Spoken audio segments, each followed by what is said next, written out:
Hello, I'm Cindy Loza, Managing Editor of Member Content for the Path to Purchase Institute. I'm so excited because for the first time ever, Retail Media Unplugged is being filmed on location for Retail Media Summit UK in London.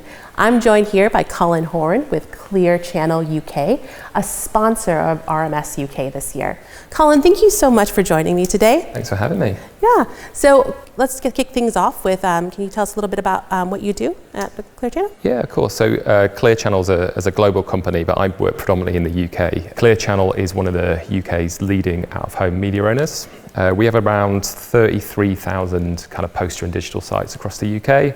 And I guess within that, we specialise in kind of roadside, high street and kind of retail environments like supermarkets and shopping malls. And I guess our flagship product within that is Agile Live. So that's the UK's largest digital out-of-home network. So we've actually just hit a bit of a milestone of 3,500 screens in the ground. And then my role specifically, so I'm the strategic partner for FMCG. Essentially that means that I kind of lead on FMCG in our business. So I guess there's like three parts to that role. So one is kind of working quite closely with our clients across the category. I guess the second part is sort of being the sort of in-house category expert, so we can kind of feed that into the rest of the business as well.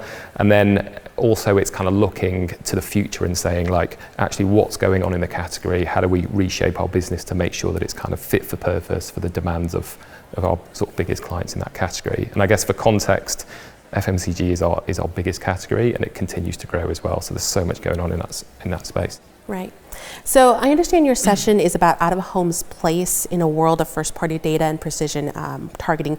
Can you speak to out-of-home's role in the retail media landscape? Yeah, so I think out-of-home has a huge role to play in retail media. And I guess I'd split that into two parts, right? So the first part is a little bit more obvious. So it's like out-of-home is always, in a sense, been a retail media channel. So it's always had kind of poster sites and screen sites for many years in or at supermarkets and at retail destinations. So for example, at Clear Channel, we've had like a 25-year partnership with Sainsbury's in the UK.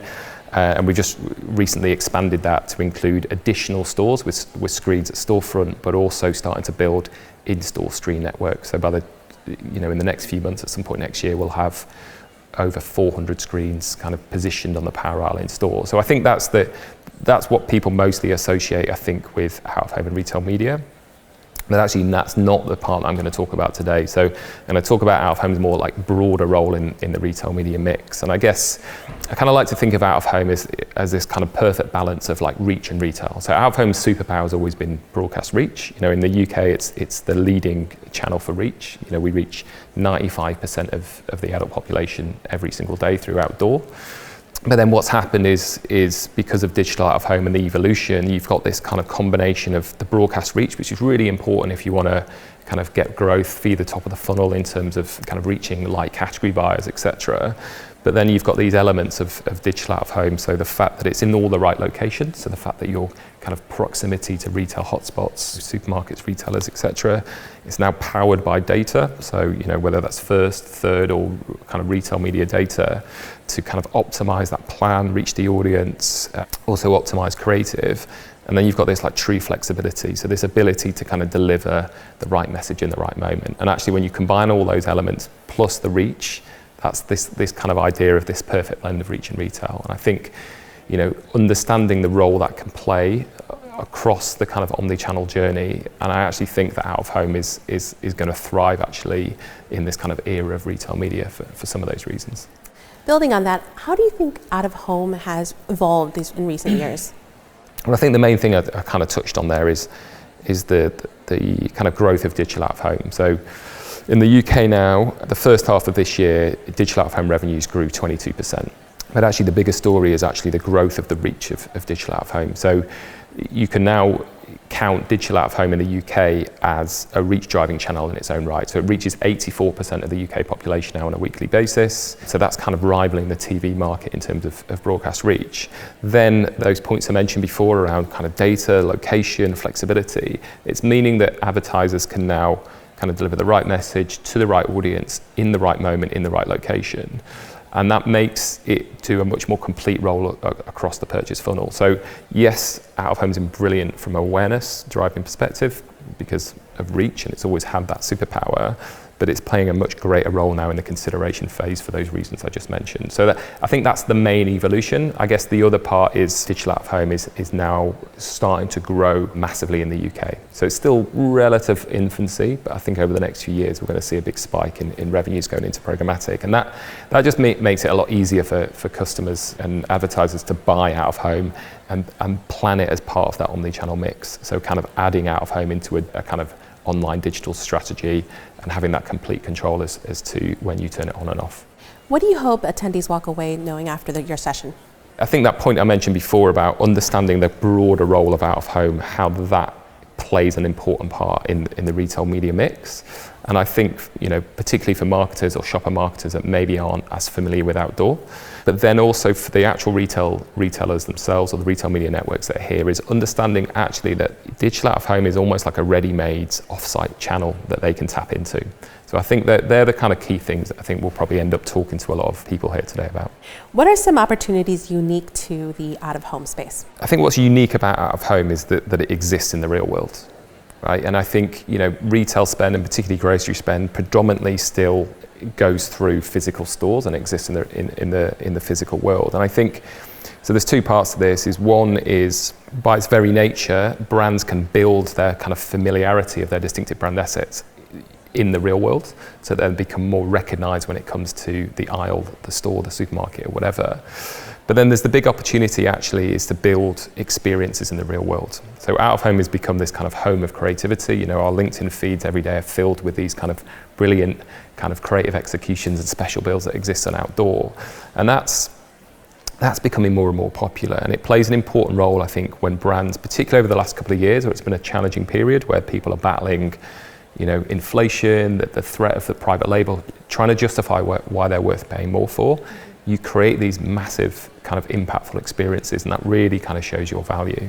There's a really nice example, which is kind of textbook in this space. There's a brand called Napolina, it's a canned tomato brand, but kind of showing they basically wanted to put their brand on a pedestal, and so literally did that. They put a massive giant can on a pedestal on a massive billboard, kind of proving that point, and they've seen huge results off the back of that. So that's the kind of thing I think is interesting, is that kind of creating that real world experience for consumers. And what are some challenges in the space? Probably around measurement, particularly when we talk about retail media. So I think that the danger is, I think, with out of home is that once we attach the word retail media, I think people potentially expect short-termism.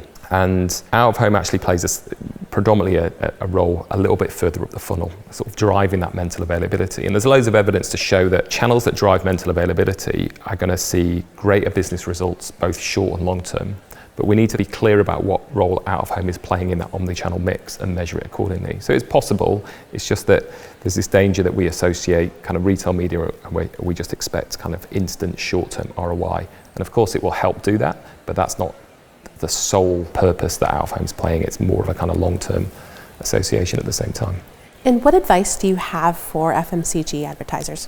FMCG advertisers, I guess, some of the most well-trained marketers out there. So I have to be careful what advice I can give them, right? But to be honest, the conversation we're having a lot with the clients I work with is around out of home creative. So I think, out of home was always, creating amazing billboards there's a kind of a heritage to that, and we're starting to see that come back a little bit, but I think there's still a long way to go.